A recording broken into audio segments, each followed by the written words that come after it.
We have senior colorist, image scientist, and educator, Cullen Kelly. I want you to change the scene for my audience and give us a few different looks that we can just snap our finger. We could go for like a really moody, cool thing, warmer, brighter, higher key thing, or we could go with desaturated. Cannabis is like an amazing substance for creative people. And I would actually get more work done. It gave me more energy. I'm doing Ironmans. I'm training 18 hours. I run multiple businesses. Like, I don't see the downfalls on this at all. Whatever benefits I thought I might be getting, there's actually a higher cost to it. What kind of man do you want to be? What kind of business do you want to have? What kind of family do you want to have? Dude, this is just not the path that I'm meant to go down. So was there anything that was negative that came from this sobriety that you really battled with as well? I discovered like, oh, I have a temper. Deep down, there was a man in there who's like, I don't approve of what you're doing, dude. Just that misalignment coming into alignment, it changed everything. And if I want to be a great father and I want to teach my kids the right principles,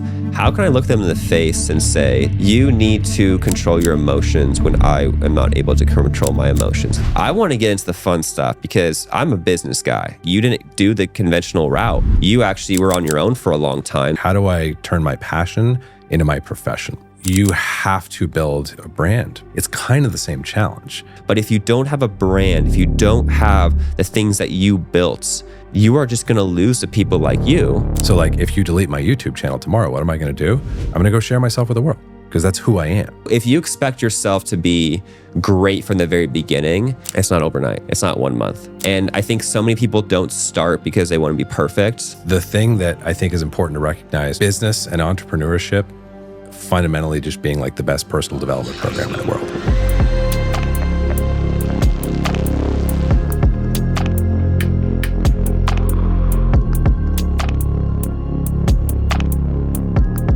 All right, guys. So today we have a really special guest, a new friend, actually. That's right. We actually went running for the first time, took him into some deep waters, and we had a great conversation about business.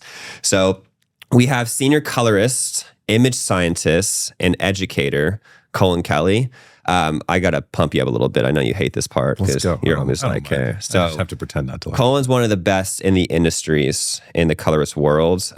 He has very small clients. He's got Netflix, HBO, Hulu, Microsoft, Sephora, Kellogg, American Airlines, and Apple. So he does very small clients, obviously. But no, honestly, one of the best in the industry, has over 100,000 subscribers on YouTube, one of the best educators, very well known in the space of color. Now, Cullen, for my audience, they're like, what does color even mean, right?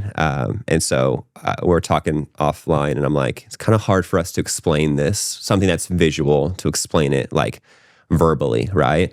So I want to do a little fun little game and kind of put your little color strategy to the test. So we're shooting this normal, right? I mean, normal color. Jake's obviously pretty good at what he does, so we got some good color, right? But I want you to change the scene for my audience and give us maybe a few different looks that we can just snap our finger and go into a mood. So what do you think? Yeah, I mean, I love this idea. And like, you know, we've been here for a minute, I've been kind of looking at what we're working with the set.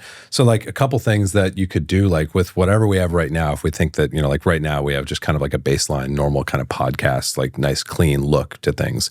We could go for like a really moody, cool thing. For example, like really drop the exposure and let things live in the shadows and let the dark side of our faces get heavy and like make things feel a little more moody, maybe a little bit more like a movie, a little more ambient that way. We could go with an even like warmer, brighter, higher key thing than whatever we're working with off the top.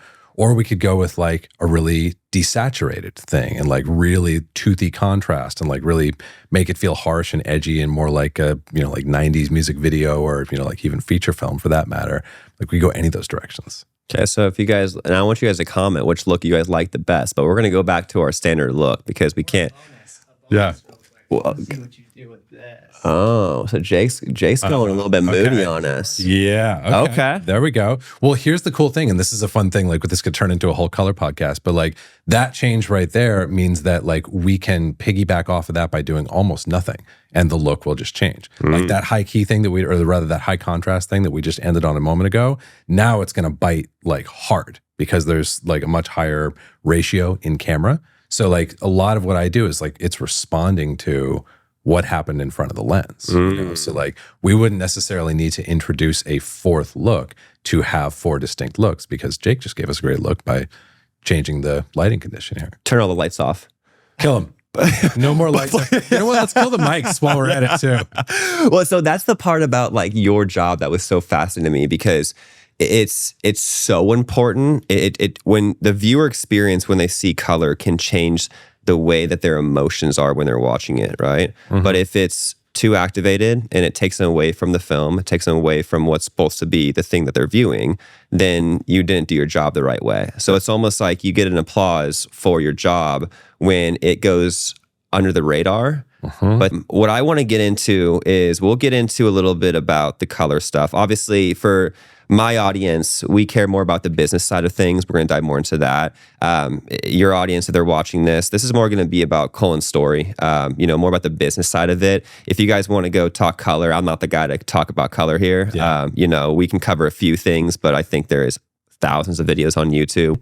So the first question I have for you is, with you knowing what you know now about your industry and being in 2026, do you think it's more important for you, if you could pick one of them, to go into this industry knowing everything about business, but then having to learn color, or to know everything about color and having to learn business? Yeah, I mean, it's a great question, and I really would answer it in 2 ways. Like, I think fundamentally, easy answer, business, for sure.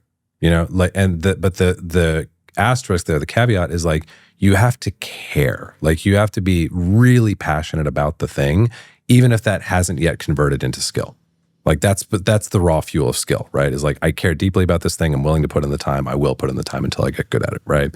But that's the thing that, like, for me and for most of the colorists I know, very few struggle with that. Like, why else would we be here? It's not like there's people lined up around the block going like, I heard this was the best business in the world to get into. Like, we got here because it appeals to us on some creative level. So, like, in that sense, like, yeah, like, I think the message most people in my industry, the message that I definitely needed, like the biasing that I definitely needed, was like, dude, that's great that you like love this and like you want to cultivate your craft, and there's probably nothing that's going to be able to stop you from doing that because you are that excited about it. You need to marry that with equal passion and skill on the business side if you want to make a business out of it. Yeah, because it's not one or the other. And that's why I love what you said, that because, like, obviously if you're in this industry, like, there's other industries you can make a lot more money if you're just like, let's find the most money making. Like, this is a passion industry. Like, you really do need to have a passion for it. So if you're already looking into being, a colorist and a color scientist, like, obviously you have the passion, like, I think that goes without saying for most people.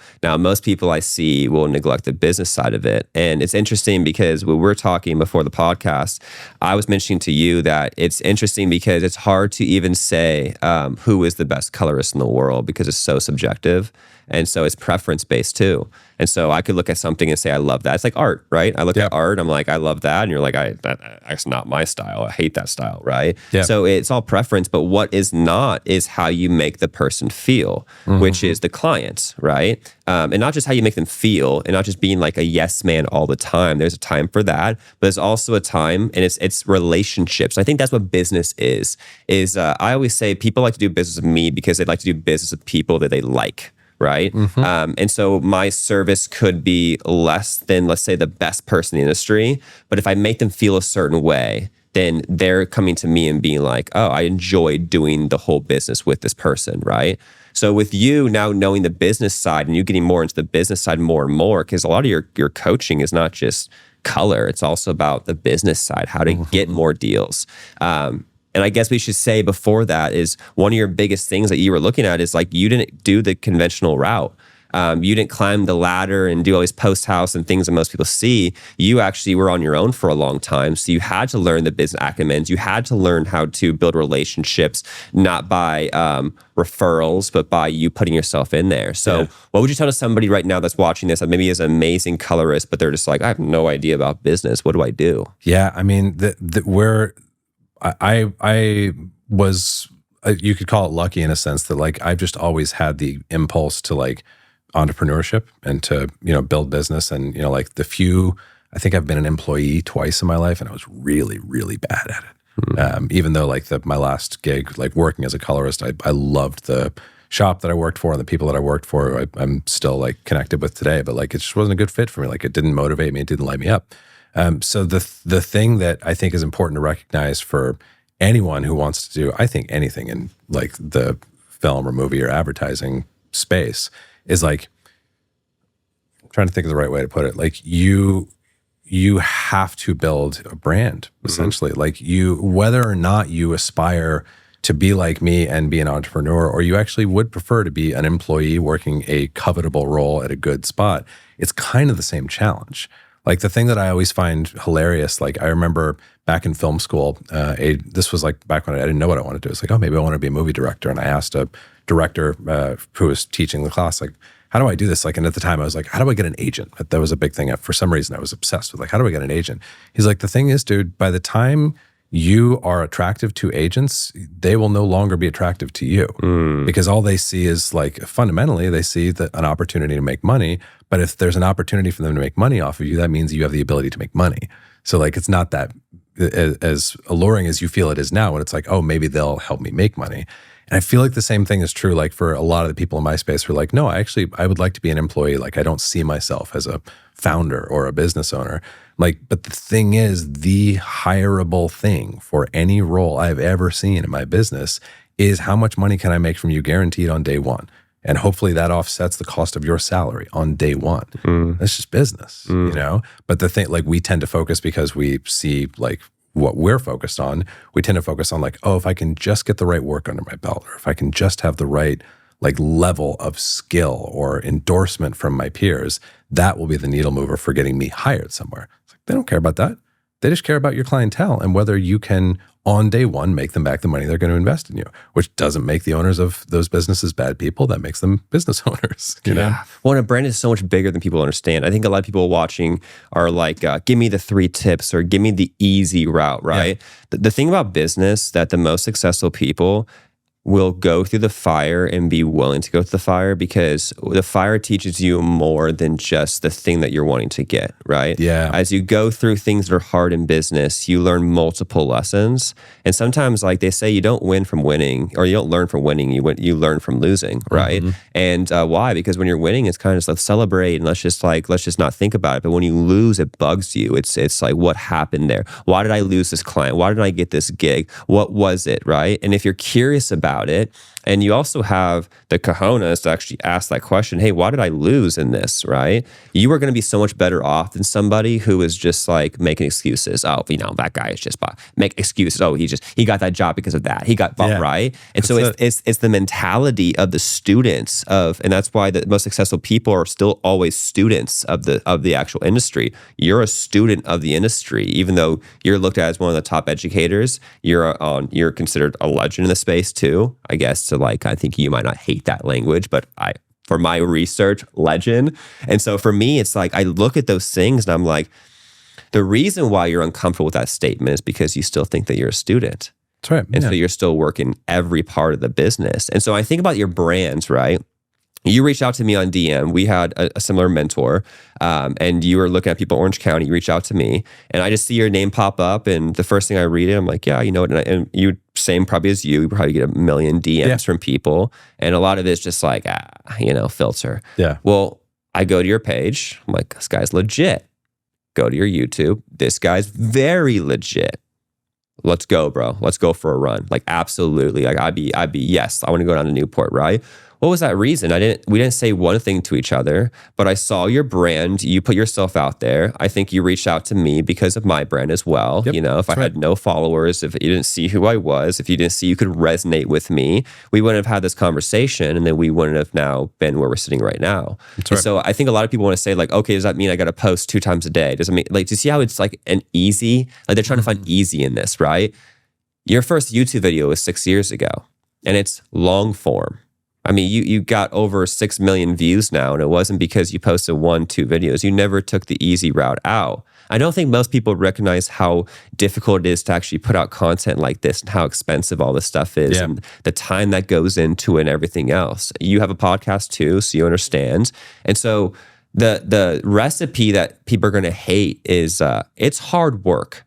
Now, you need to work smarter as well, but you also got to work harder. It's both. And especially in this industry, there's so much opportunity if you're not trying to take shortcuts, because shortcuts are there now. And we'll dive into AI and we'll dive into those things, right? Because there is now shortcuts that we can never do before. But if you don't have a brand, if you don't have the things that you built, you are just going to lose to people like you.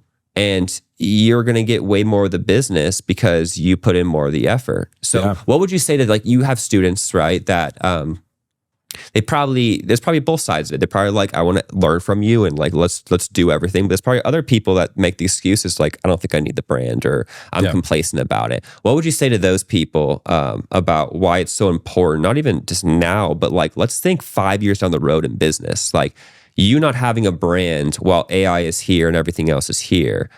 If I could just take your YouTube channel and delete it right now, and your Instagram and delete it right now, and now you have no more courses, and it's just you knowing what you know, what would you be doing right now? Yeah, I mean, that question I think goes to the word that keeps coming up like in the last couple minutes of this conversation, which is like identity for me. Like whether we're talking about the sobriety stuff we covered a moment ago, or whether we're now talking about like, how do you know what to do and when to do it and how to do it and how much of it you need to do to get the outcomes that you want? Like the content thing, I'm sure you'll agree with me, at a certain point it becomes about, I'm doing it because that's what I do. You know what I mean? Like, yeah, I think it's a good play. Like, yeah, I think it's better than, you know, like some other stuff I could be doing. But at a certain point, it's self-perpetuating. Like, I do it because that's who I am. So like, if you delete my YouTube channel tomorrow, what am I going to do? I'm going to go share myself with the world because that's who I am. You know, it's not even that I think it's like the smartest thing I could possibly do, or that like no one could ever do anything else. It's like, that's what I do. That's who I am. But Cole, what if I'm horrible at making videos? That's like that is not part of the identity. You know what I mean? It's like sharing yourself with the world is like, you need to get better at sharing yourself, but yourself is not the problem. But what if I have hate comments? What people hate me? Then you got to keep pushing. See what I'm saying? Yeah. Like it's so funny, because what people should do is, anybody who has a big channel, you should go to the filter tab and you should click on the oldest videos and watch their first videos. First of all, you'll get a realistic pathway of what it takes to actually win. It's not overnight. Mm-hmm. It's not 1 month. And even the people that do build channels very quickly, if you look at their past story, for example, one of the guys that's on our podcast, Dane Camella, has 200,000 subscribers, big one, right? Well, we're talking to him and we're like, well, how did you grow your channel? He's like, dude, the first year I got up to like 600 subscribers. I was posting every day, going crazy. He's like, then I had one short just go absolutely viral, and I got like 100,000 subscribers overnight. It was just like that. Yeah. And it's like, so that sounds like what everybody wants to hear. Like, okay, I'm just gonna get one big win. And I'm like, well, hold on. Let's go backwards. Like, how long were you doing this for? He's like, oh yeah, no, I started my first channel at like 12. Like, I've been doing this for over a decade. And so it's like, what does that mean? The reps. He was making the videos. He was being comfortable on camera. He was getting the hate, and he was still going, right? You're seeing identity and perseverance, the whole thing. Yeah. And so if you expect yourself to be great from the very beginning, and I think so many people don't start because they want to be perfect. I think a lot of your audience will probably think this is, well, I don't know how to video edit. I don't know how to make myself look good. And so if I post a crappy video, then people are going to see that like my video is crappy. Then they're going to put that onto me like I'm crappy. It's like, okay, maybe in the beginning, but those people that look at that, like they're not going to be your clients anyways if they're looking at the high level like that. You need to keep getting reps to make your content better, and eventually get to the point where it becomes a business where now you can outsource something, right? Where then you can hire people who are better. Yeah. And that's why people get trapped, is they don't start because they start with excuses and they start with the reasons why. They say successful people see opportunities in every failures, and not successful people see failures in every opportunity. Yeah. So if you understand that, you're like, well, you got to start, and the best time to start is starting now. And give yourself, I tell people on the camera all the time, why don't you make a video every single day and just don't post it? Yeah. Now what? That's fine. Because if you're so afraid of the hate comments and those things, get on camera. Don't have nobody watch it, but start getting used to doing this. Start getting used to teaching. If there's anything that you could ever teach somebody or do something, film it. Because if you taught me something right here, This is why we're doing this right now, by the way. Like we could turn these cameras off, then all of a sudden like have a conversation like we do. Well, guess who gets the value? Just me and you. You and me, yeah. Right? Now we have people watching this stuff. And so the conversation that we've already had multiple times about different things, now somebody's taking this as value. And so that's the same concept that the person can do right now is whatever you think that you're good at, you have good value in tips, put yourself out there. Yeah. It would change the whole industry. Well, dude, I mean, you're reminding me of something that like I was just thinking about on the drive over this morning that like I can remember like one of my other like really enduring passions in life is music. Like so much of like what I understand about what I do visually has to do with like being like I'm such a fan of music and such a poor musician in contrast to like, you know, like I'm a fan of visual storytelling and I try to be a good visual storyteller, but it's like actually been really helpful to me to like experience that difference with the music side. But I can remember like, gosh, like, I don't know, 13 or 14, hearing Pink Floyd Money. Like that guitar solo is like, dude, that's the coolest thing I have ever heard. I have to own that. That has to be in me in a deep way. And I spent, I don't know, 6 months, like just listening and being like, is it that? Is it that? Like just learning it by ear, figuring it out. Couldn't have been more inefficient, couldn't have brought less talent to the table. And I felt and looked dumb the whole way through. And then the crazy magic trick, the like trick that happens to us when we do it is by the time I could play that solo note for note perfectly with like every bend and slide and like little expression to it, it didn't sound cool to me anymore. It was just a thing that I had. And if you'd asked me in that moment, hey, could you teach that to somebody else? I would get all the same insecurities you're talking about because the things we acquire, we don't see with the same reverence that we did when we needed them, you know? So like everyone who needs what you have to share right now, or everyone who needs what I have to share, I don't think of it as that valuable innately because it's just some stuff that I learned a while ago and now it's easy for me to carry around. But that's something I always try to remember when I'm sharing is like, dude, somebody has no idea about this and needs you to say it the way you're going to say it so they can learn it. And to them, it means everything because they don't have it yet. That's so good, dude, because I look at content. Now, full like transparency, we obviously own one of the biggest agencies, and so we do this for clients, and so it's easier for me and Jake to be, you know, behind the camera, right? But as we're building clients' pages, like, I mean, we get wild comments on some of our, like, I mean, Jackie gets crazy comments. We've had other people like, and so we're seeing the hate that comes in as a video goes viral. You have the haters as well. Yeah. And for me, it was always like, oh, like it doesn't feel good because it's interesting. You can get 100,000 likes and you can get one bad hate comment, and your focus just goes on that hate comment, right? Yeah. And so that's when usually it gets people to stop. And we've seen that with clients that we've worked with, where it's just like they're like, now they start nitpicking all the content that we make. And they start to be scared on camera more. Oh, let me redo takes. Let me try to sound a certain way, because what they're really doing is like insecurity. Like, I don't want to look a certain way to get hate. The problem with it is if you look at any type of video, even the most liked video right now on YouTube is Baby by Justin Bieber. It's also the most disliked video. Right? And so you go in the comments and you're like, again, everything is, and there's not one person that's for everybody. And so you're going to have people that absolutely hate, like, I mean, even like there's people that hate Mother Teresa. You know, it's like, it's just going to happen. And so I love what you said about that, because yes, it could be the same information, but if it's articulated by a different person, a different voice, a different analogy, a different way of looking about it, it does reach people in. Because we're all kind of just copy and paste about it. Like there's certain success we talk about, which like work hard, be consistent, perseverance, all that, right? But if somebody's in front of a Lamborghini and it's just like, you got to work hard, blah, blah, blah. Someone looks at that and says, I'm inspired. I want to buy that Lamborghini. While somebody else says that guy is braggadocious and I think that guy has a big ego. I don't even want to listen to anything he has to say. Now, that same people you reverse, and now you have somebody who does have a Lamborghini, but maybe he's just in front of the camera being humble. Now the reverse happens. Well, the guy who cares about the Lamborghini says, that guy has nothing. Who is this guy even saying? The other guy says, oh my gosh, he's so humble. Yeah, he's so right? Down to earth. Yeah. So 100%. I love what you said about that, because I think everybody can create content and everybody is trying to be like other people. They get inspired by you and then they're trying to have your perfect voice and they're trying to do it. And it's like, doesn't come off good, right? And so it's just, you are unique, and starting is starting now. It's not starting in the future. It's not being perfect. You have to go through reps. There's a 4 stage of life I always talk about. When you start something, you're unconsciously incompetent, which means you don't know what you don't know, right? So that's why we usually start businesses. We're like, oh, we're gonna build this huge thing. We're gonna do all these things, right? On the flip side, the negative of that would be like, I just don't know anything, so I won't start, right? But that is the beginning part of it. You have to get to the next stage, which is now you're consciously incompetent, which now you know what you don't know. Oh, I suck on camera.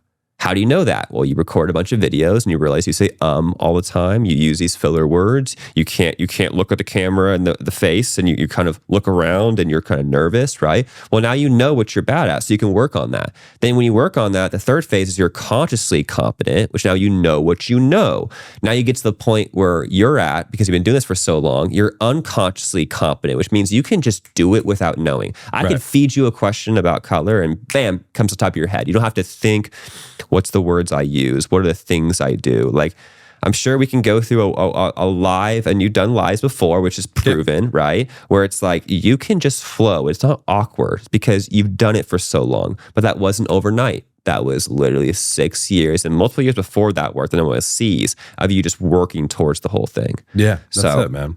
That's pretty much the whole thing. I'll say this last thing. Charlie Munger, who is the business partner for Warren Buffett, I think passed away as well. Somebody asked him, what is number one characteristic for somebody that could guarantee that they wouldn't be successful? And so he gave about like 8 to 9, but he said, you know what the most important one is? And they're like, what? He's like, not being consistent.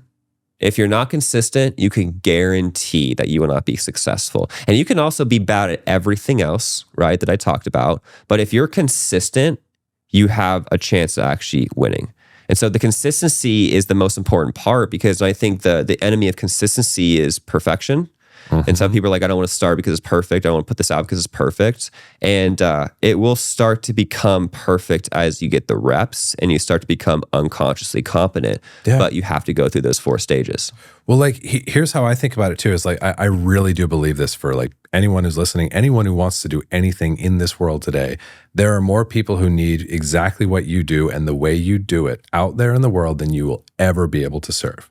So the only question is, do you want them to be able to find you or not? Like, that's the starting point. And then it's like, kind of the follow to that is like, would you, so like, let's imagine like, okay, that's 1 million people. Do you want those 1 million followers right now when you're still bad at the thing?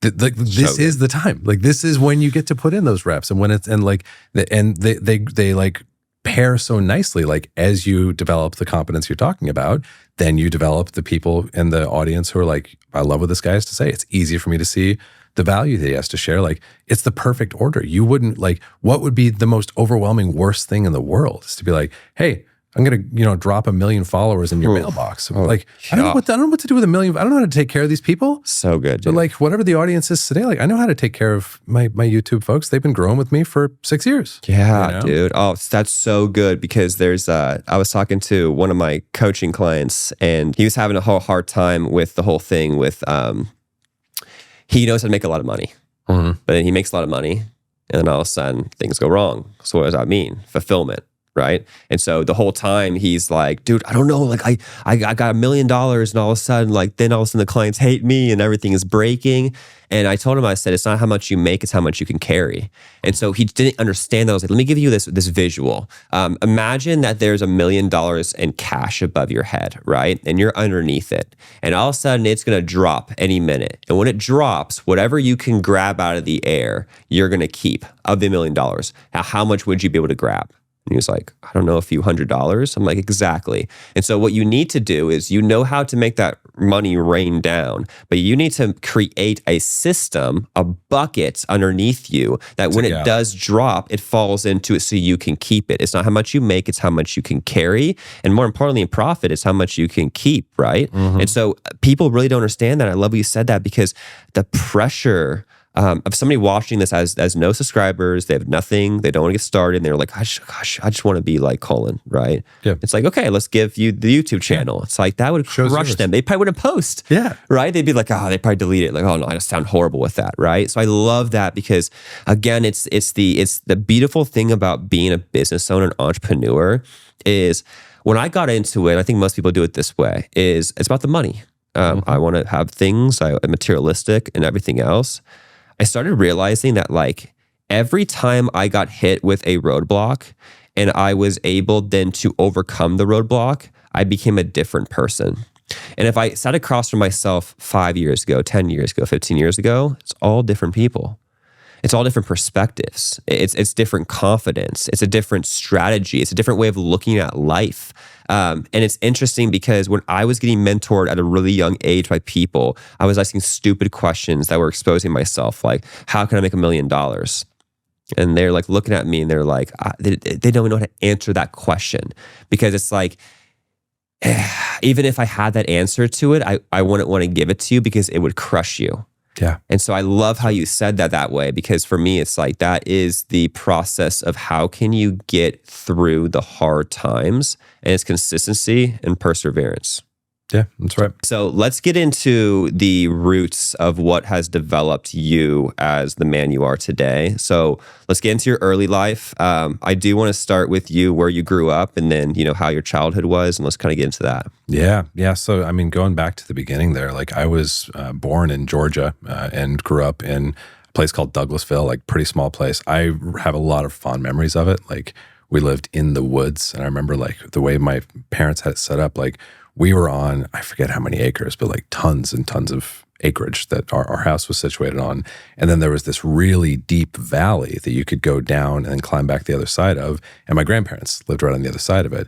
And those were like the only things nearby. Like we lived on a dirt road, like, there's grocery stores and like schools and stuff in town, like it, of some distance away. But like it was this very insulated, remote, like awesome place to be a kid. Like we had all these, like the forest, like that's where like my imagination just ran wild. And I would play with, my little sister for like hours out there.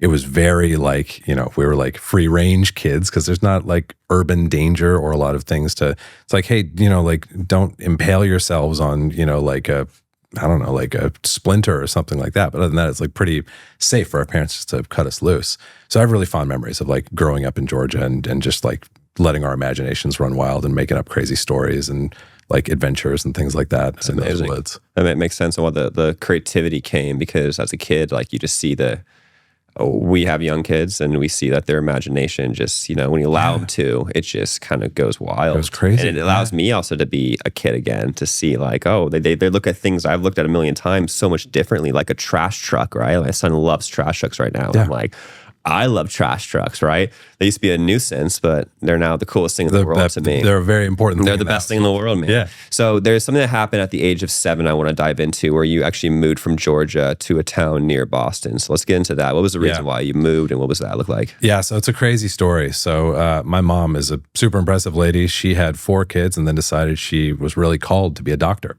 So she applied to medical school and she got into Tufts Medical School, which is a serious place. That was in Boston. So to her credit and to my dad's, who was like, sure, I'll make my, like mid to early career work and sort of force this change. This is way before remote work or any sort of like real notion of autonomy for an employee was like a cultural thing. He made it work, and we moved to Boston, or to a place outside of Boston, a little town called Gloucester. It was a cool story for them. It was hard on me, because everything that I just said, like I loved those woods. I felt very like connected and comfortable and like in my world in Georgia.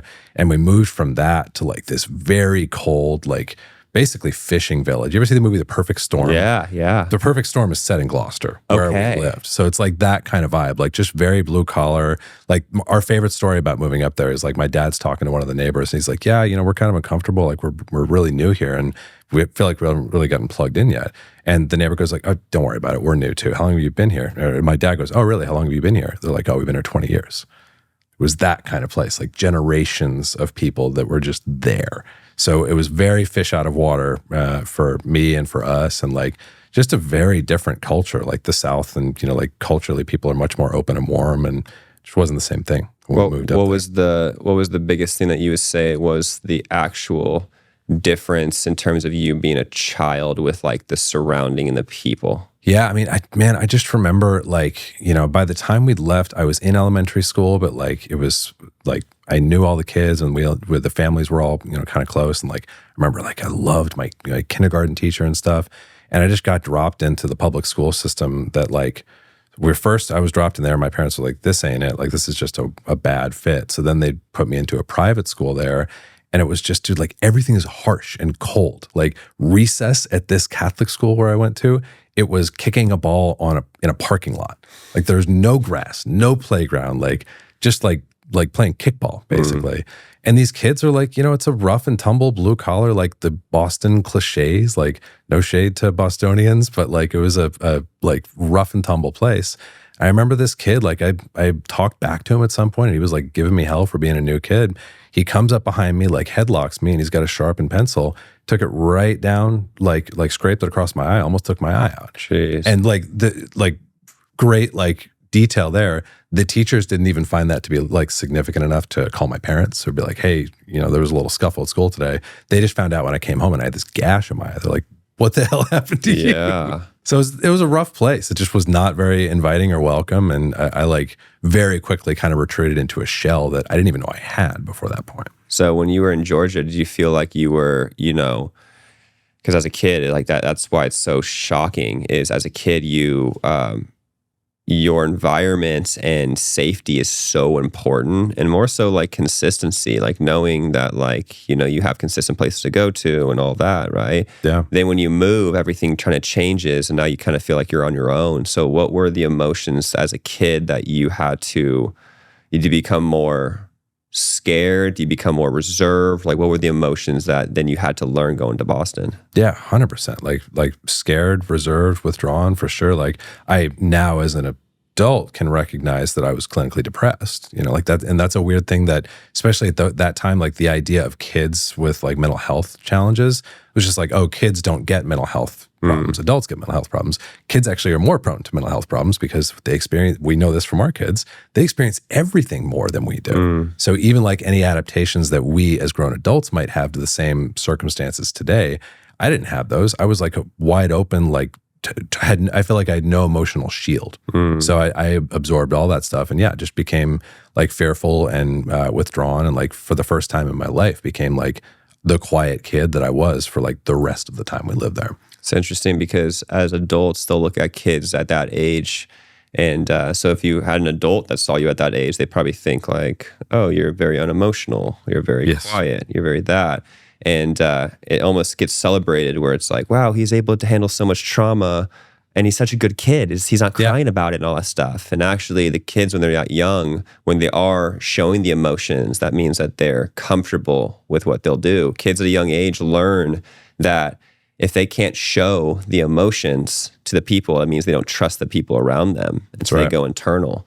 And so that kind of then takes me to like, you then started finding something where your parents got a computer, and that was kind of your bliss moment and your weight off my shoulders, and like, okay, I have something that I actually can focus on. Tuck me through like what that phase was, and like how old were you when that all happened? Yeah, so I was maybe 9 or 10 by this point, and like, I remember my parents got the first like family computer that was like, in the like off the dining room as like computers. There was like this like piece of furniture that a family sort of shared at the time, but like it totally flipped my world upside down because I was just sort of intuitively fascinated by it. But then as soon as I started playing around with the computer, I was like, dude, this thing has rules. Like, I don't know all the rules, but as soon as I learn them, it never breaks the rules. Like, I can understand this thing. Like, I can make sense of my world, and I can interact with this thing in a way that I'm like really struggling to make sense of anything else in my life right now. This thing is consistent, and it's sensible, and it's logical. Once you understand the way it works, it always works that way, not just sometimes. So it kind of became this like predictable, like, comfortable thing for me. That's interesting because that's you taking trauma, and like as a kid, you don't know this stuff. You're just trying to like, okay, I have this thing that I want to do. Trying to get by. So you are taking this thing that is traumatic, which is going from a great childhood, running through the forest, being outdoors, which is awesome, then being bullied. Obviously that the pencil story is insane. That just shows how bad the area is, because like if they're just like what do they call your parents? Like when you have a slit in your throat, like that's crazy, right? What's the threshold there? I guess so. But it's like, hey, I guess, shout out to all the Boston people. I guess you are strong. Yeah. But then it's like that gets into like, now I have this thing of the computer, and what was the thing that activated you to be like, was that when you started to find a love for color and filmmaking and all that stuff, or what happened there? Yeah, so filmmaking was a few years away at that point. Like really what clicked for me was like love of systems. Like I said, it's where I learned how to program for the first time. Loved programming. I just loved the idea of like, you give the right explicit, very specific instructions to this thing and it will do exactly what you had in mind. Like that idea was so fascinating to me. And then the other thing that was really like parallel to that is like I was into, this is such a niche like weird thing, but like I was into these games that were big at the time called text-based adventures, where it would literally be like, hey, you're in a room, you're sitting with Jared, you're across from him at a podcast. What do you do next? It's like, oh, pick up the cup or whatever. Like you literally would type your instructions to it. I loved these things, like something about the narrative of them and the open-ended exploration and the syntax of like, hey, you have to navigate the space and the circumstances you're being presented with, but there is a logic and an order and it is solvable fundamentally. Like I loved all that stuff about these games, so much so that as I started to learn programming, I started, those are the first programs that I wrote were my own interactive fiction, my own text-based adventures that were like combining story with this love of programming and systems. So that was kind of where it started for me, is like I've just always loved storytelling. And like that's even something I remember from before we moved to Boston. Like my dad, like he was not a big like read you stories out of a book dude. He would always do what we would call makeup stories, and he would just make stuff up. And like we would, my sisters and my brother and I would kick in and like add to the story as we went. And I loved that too. So there's like that love of story that was always there. And then it started to kind of combine with the more, you know, like I guess you'd call it like the left brain technological systems type of thinking. Bro, it's interesting because the thing that you lack as a kid is usually what you focus on the most. So now it starts to make sense on why you're such a great educator and such a great coach, because that's systems you talked about, where it's like giving somebody a system that, hey, if you follow X, Y, and Z and do these things, then you get this output from it, right? Yeah. And as a kid, when you don't have those systems, and even though if you do the right things, right? I mean, it wasn't like you probably did anything wrong to get bullied. Yeah. It's just you were in the wrong area, right? And you were the new kid, which is not your fault. It's just your, you know, it's your parents moving to a different location. It's just that. But then you're thinking, I'm doing the right things, and then all of a sudden, I'm getting this result that is negative. And so then in the coaching education, it makes a lot more sense on why you're such a high level. And that's what I kind of want to get into, like the meat and bones of like what I really care about. And this whole side of it is the business and education standpoint. So let's go early into your career. What I read about you and all the podcasts I watched on you, which was really interesting, is the approach you took to this industry was a lot different than what I researched from other people. You were getting clients that then just wanted to hire you and then wanted to try to figure out how to do what you did themselves, right? And a lot of people would have probably held their cards close to their chest and been like, ha, I'm good, right? Like I'm here to be like, I'm not trying to work myself out of a job, right? Which is very fear-minded. But the people pleaser in you, it was like, let's help and let's educate, right? And so take me through the first conversation with those clients and what your approach was with those clients, and why did you want to help them, and what did that lead into? Yeah. So, you know, like for me, I went to film school ultimately after falling in love with movies. And, you know, like I knew obviously going in and certainly coming out, I wanted to be in the movie business and the visual storytelling business. And, you know, like I graduated at not a great time for our industry. And I was just trying to find like, what do I have to offer that, you know, like I've always been able to share that like people are going to be interested in. And that was teaching initially, specifically like teaching editing. It's like, hey, I'll come over to your house, you know, I'll charge you like $25 an hour or whatever it was, and I'll teach you editing. And what was interesting is like, I would have some clients who that would work out great with, but I would also have a lot who I would do my best. I would sit shotgun and be like, hey, it's your car, like you drive. I will tell you what to do, but you got to do the thing. But invariably they'd be like, well, can you just show me? I'm like, yeah, let me do this. And then, you know, 5, 10, 15 minutes passes and I'm just doing the thing. At a certain point, exactly, they're like, hey, would you do this for the same price? And I was like, yeah, sure. I mean, that's my training. Like I'd be happy to. So a lot of my first clients, and even some of the clients who stayed with me for a long time, actually very initially began as like teaching clients, and they Yeah, like, sir, it's easier for me to do it than to watch you mess up than me redo it. Yes, exactly. That's exactly it. It will go faster, and it will be better for both of us. Yeah, I love it. I love it. Okay, so then that's interesting because for you, it's like, I mean, I have a note in here that says, instead of you getting frustrated, you started offering the one-on-one training and discovery. So that's interesting. You actually were going to their houses and coming to their offices and being like, I'll sit down and work with you with it. Yeah. At that point, I mean, $25 an hour is crazy. Yeah.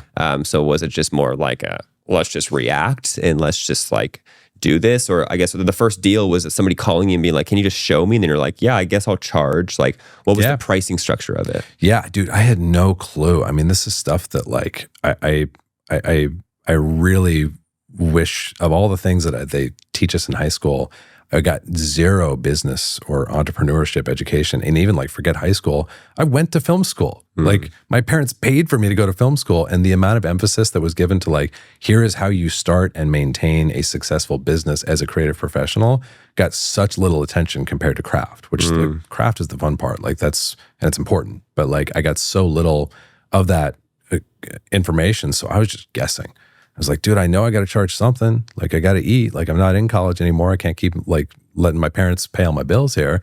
So I was just making stuff up. I was like, all right, let's try 25 an hour. Like, literally doing Craigslist ads, just trying to figure out like, how do I turn my passion into my profession? That was the thing that even film school really didn't like facilitate. I love it. Okay, so I kind of want to take us into a different segue. We talked off the record about how important sobriety is for you right now.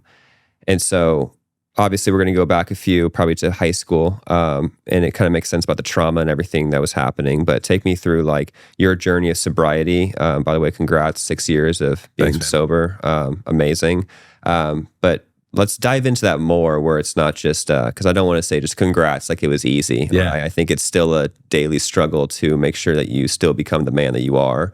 And so for somebody out there that's probably watching this as they're smoking a J and they're drinking as they're watching this podcast, no shame to them whatsoever. You're looking at two people actually that have gone through a journey of just like using substances to dim something in the emotions, right? So can you take me through that time of your life and why you were using, and kind of just get into that story? Yeah, man. I mean, I feel like there's, as I know there are with you from our conversations, like there's different chapters to it for sure. But I just know from like a really early age, I was like, like people start offering you what I always think of as just the release valve. It's like a regulator, something to calm and something to like take the energy down. Like, I got a lot of pinballs firing between the ears, always have. So like, I was always like very amenable. I was like, dude, yeah, that sounds great. And like, I loved booze. I loved cannabis. Like, of any of the substances I ever consumed, I was a fan, like, but cannabis and alcohol kind of being like the goats, like the all-time ones that really stuck with me for a long time. And so like, I always took that release valve, at face value, and took it. That started like as a teenager, like 13, 14. And that ran all the way up until, 6 years. And so I was 34 when I finally had not just the clarity, but I would say like the courage and the conviction to be like, dude, this is just not the path that I'm meant to go down anymore. And it's something that needs to change. Can you dive into that more? What was like was there an aha moment, like a one-day thing, or was it just more like you felt this conviction for a while and then you finally took action on it? Yeah, I feel like if I had to break it down, it started with alcohol. So I got fully alcohol abstinent before cannabis. So like I did that, and that was kind of like a hot and cold thing. Like I would do these like 6-month like dry spells to sort of, I don't know, like test myself or like test the waters, whatever it was. I would do them. I would feel great. And then gravity, inertia would just kind of pull me back into like, 6 months later, I'm back on my same habit of like, I've always loved like scotch, and like, I've loved all kinds of booze, but it's like scotch and whiskey were always my thing. And within 6 months of like one of those like windows where I'd be like, wow, that really felt positive. I'm so glad that I did that. I would just kind of be back at the baseline, but at some point, one of those, I guess you could say like the last one of those just didn't end. I was like, I'm not stopping this. Like, it's just, this feels, alcohol was clearer to me than cannabis. That it's like, hey, this really isn't playing a positive role in my life anymore. That was a little bit easier to see for whatever reason. And maybe it was just having that kind of 6-month head start and having the muscle of having done it a few times before. But that was kind of the story there. Was I hit whatever the initial sort of like endpoint was for the third or fourth go around with that. I was like, I think I'm good. Like, what if I just stayed with this for a while? And then at a certain point, as you know, like it just becomes identity. Like by the time you're at a year, it's like there's so little pull in that direction. Like it's not habitual, like you're not used to it. You can see the benefits of like not using it. So that one was kind of easy for me. Cannabis was harder. Cannabis, like in addition to everything we just talked about of like being a release valve and like a way of sort of like down regulating brain activity and anxiety and all that stuff, cannabis is like an amazing substance for creative people. Like legitimately, if I were to smoke cannabis right now, I would be stimulated with 800 new creative thoughts that like wouldn't have come in the same way or at the same intensity as I'm experiencing my brain activity right now. So that one was hard. So I was like, dude, this like performs positive function, not only in my life in general, but like even in my work. I'm an artist for a living, you know? So that one was tougher because I had to recognize that like, or I at least had to accept the possibility that the cost was greater than the pay for that, of like, you know, whatever benefits I thought I might be getting, there's actually a higher cost to it. Like for me, it was like long-term vision and being able to see not just what's in front of me and what's stimulating and exciting, but like, what kind of man do you want to be? Like you said, what kind of business do you want to have? What kind of family do you want to have? It's sort of like would blunt anything but like what was right in front of me was kind of always my experience with cannabis. Yeah. That gives a good segue. Our sponsor today is Weed Maps. Weed Maps gives you the best. I'm just kidding. Should you imagine? Should you imagine that segue? That would be bold. That would be a bold move. I'm going to ask a question that is a little bit opposite, I think, what people would ask. And I'm going to ask the second question because usually people would ask, you know, what benefits did you see when you got sober? Which I do want to ask that. But what negatives actually came out of stopping? Because I can talk for myself only, and I want to see what you think about this, but it suppressed my emotions with cannabis. And when I got sober, I had to like approach things for the first time that I probably didn't approach for a very long time. So was there anything that was negative that came from this sobriety that you really battled with as well? Yeah, I mean, I feel like we might have had similar experiences based on the little you just said. Like I definitely, even in the initial like withdrawal, whatever you want to call it, just, you know, habituating to a new lifestyle, I felt very edgy just in general. But even after that went away, like that heightened experience of all emotions throughout the day, like I discovered like, oh, I have a temper. Like, and I had to deal with like healthy expression and channeling of difficult emotions that like when I was like in my heyday with cannabis, I mean, we're talking like, you know, just chronic daily use. Like it was the regulator for that stuff. So like the odds that I was going to experience a big difficult emotion and not have some amount of cannabis in my system, pretty low.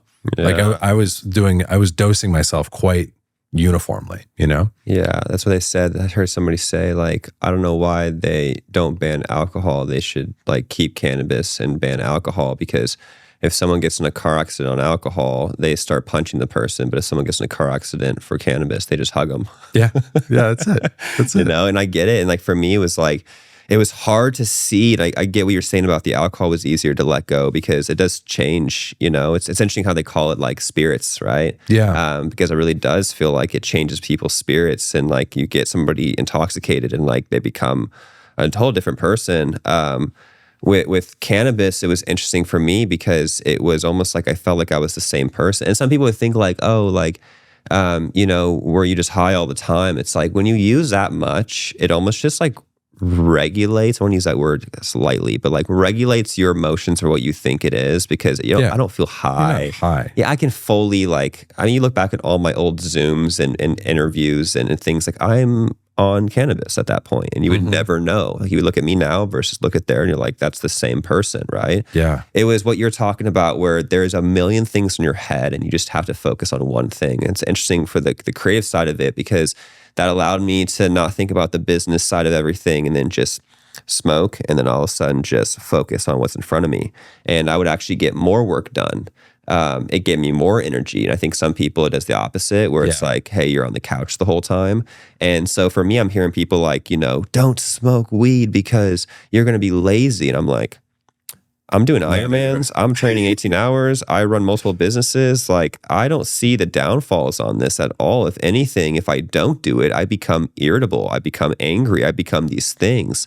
And so for me, it got to a point where it was just so hard to see what was actually negative about it. Until you actually take the journey of realizing that the negative part of it was that you were suppressing your emotions, that if you do master, it's almost like the B level, right? Like it got you to B, but if you want to get to A, you don't just go from B to A. You have to go down to C almost and fix this down here, and then it propels you to A. 100%. So when you were in your 6 years, now you're 6 years sober of all of that, what have you seen change in your business and your family life and just your whole entire life itself? I'll tell you, like the big observation that I made, like that I could only see after kind of like getting clear of those things a little bit, is I realized for my entire like career of like substance use, abuse, whatever you want to call it, no matter what stories I was consciously telling myself, the fact is, and this is different for everybody, but the fact for me is that I didn't approve of it. Like deep down, there was a man in there who's like, I don't approve of what you're doing, dude. And just that misalignment coming into alignment of being like, no, I'm making choices that are in alignment with like the inner voice telling me what I should and shouldn't be doing. It changed everything.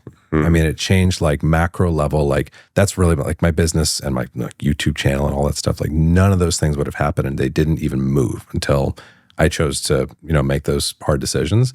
But even just on the day-to-day level, like my feeling moving through the world, my comfort, meeting new friends or sitting down with new clients or whatever it was, that feeling of like that living in alignment versus like that inner friction that was always there that I didn't even know was there while I was in it. Like that feeling of like releasing that, I mean, that transformed everything in my life, God, so good, bro. Because I try to get sober multiple times, and it'd always be like a 30-day sobriety journey of just like hell. Honestly, it was just watching every YouTube video of people giving me tips about it and what they were going through, and it never resonated with me because it was always just like talking about the positives of like, it's going to get better, it's going to get better. But when you're in that moment and you tell somebody it's going to get better, it doesn't matter because the emotions are against what you're hearing, and it's like your hearing doesn't overpower what you're actually feeling. And sometimes you start to doubt, and it just takes one slip up to go back to it. And all of a sudden you're like, man, like I'm back to square one. And then you do it one more time. And I remember thinking after 30 days, like I made it to 30 days, like I'm just gonna have one joint and then I'm gonna spread it out. And next thing you know, you're back to everyday use, right? Regulated. And so anybody who's like struggling with the same exact thing, they obviously know a lot about you. My audience knows about me, but it doesn't come from just lazy people. It's actually, I know a lot of successful people that are very hardworking that use it, but they actually are embarrassed to say it because they don't want people having the notion of like, hey, this person is now a pothead, or like all those words out there that don't align with who we actually are. Yeah. And so if you're struggling with this as well, so many people that are willing to like help and talk about it. And the reality is, I don't even know if sometimes talking about it may give a little bit of like energy to be like, okay, I can stop this. But really it's like, give yourself some time to get out of it, to get your brain. Because I didn't really see myself really start to be like, I had withdrawals here and there for the first 90 days. Then I got past like 100, 120 days. And I started feeling like, I don't really like, the only thing that now is I have this weird thing of like, I remember, I forgot what it feels like to be high, so I'm curious. You know what I'm saying? Yeah, but then it's like, I don't really have the desire, like it's like you're thirsty and you need water. It's like I don't have that desire anymore like I did for it. Yeah. So I just want to give encouragement because I think a lot of people out there shame it. There'll probably be people in the comments that are like, I'm smoking a joint right now. It's like, no shame at all. No, zero. I think what you said was so powerful where it was out of alignment with you. And some people might feel that way about themselves, which is totally fine. But that's how I felt too, bro. It was like, if I want to do this great thing in life and I want to keep getting to the next level, and if I want to be a great father and I want to teach my kids the right principles, how can I look them in the face and say that you need to control your emotions when I am not able to control my emotions. 'Cause that's what it is. Yeah, It's that's right. running away from something, right? So thanks for sharing all that. I think that's such a powerful journey. Let's get into the last subject of AI, because this is interesting for me. AI is obviously impacting a lot of the industries, a lot of what we're doing. I'm sure it's impacting yours pretty heavily right now, and I think it's so early. What are you seeing right now and where AI is, and where do you project it could go? And is it a good thing, bad thing? What are your thoughts on it? Nothing's harder to predict than the future. Like it's anyone's guess, and it is such early days right now. But I can tell you like what I see in my lane specifically.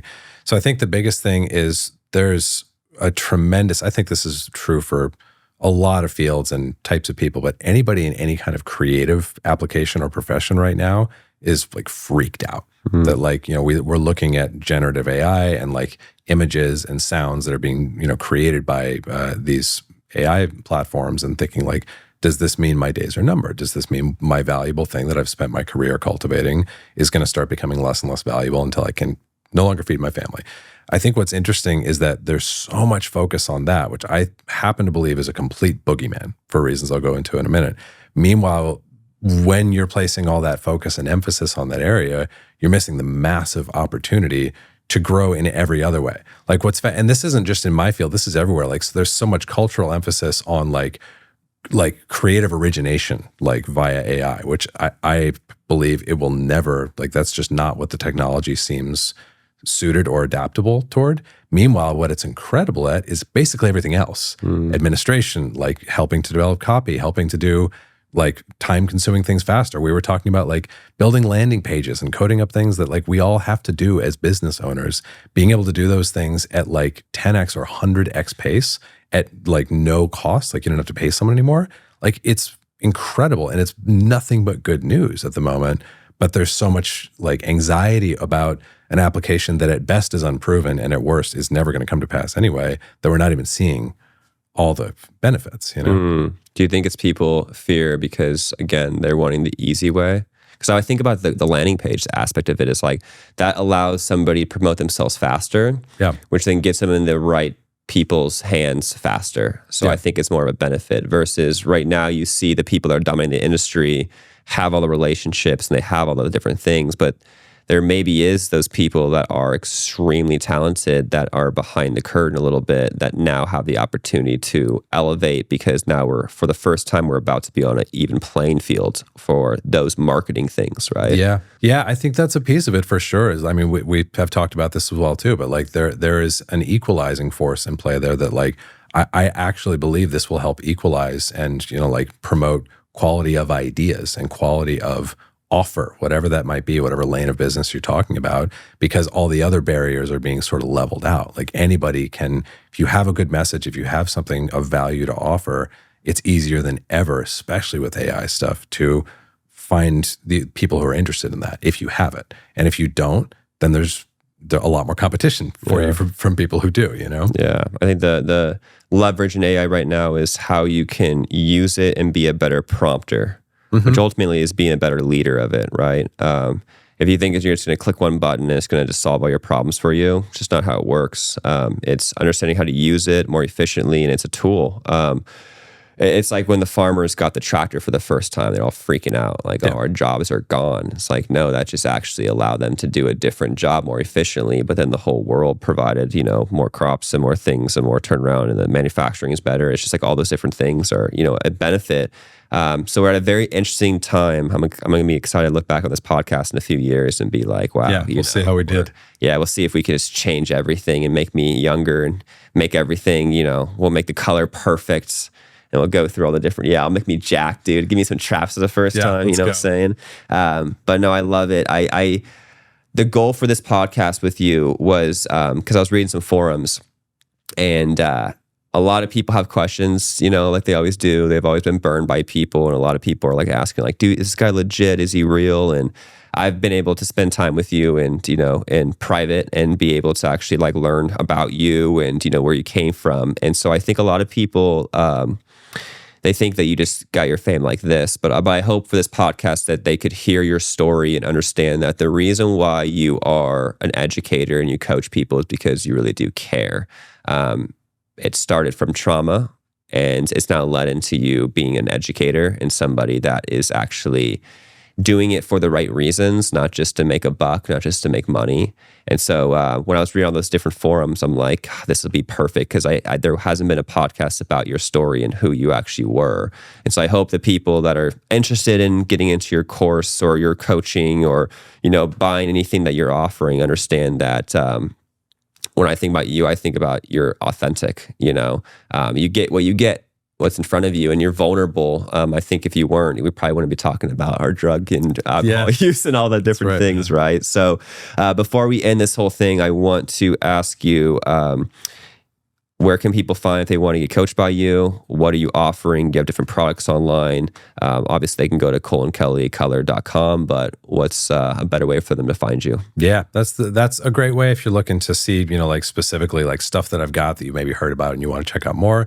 Best entry point is the YouTube channel. Like that's where most of my energy and passion goes, and like that's where I teach what I know, and like everything that attaches to that. If you want to go further with it, is hopefully easy to find from there. But those are the places, the YouTube and the website. And we got YouTube is at Cullen Kelly, Instagram is at Cullen Kelly Color, website is cullenkellycolor.com, like we said.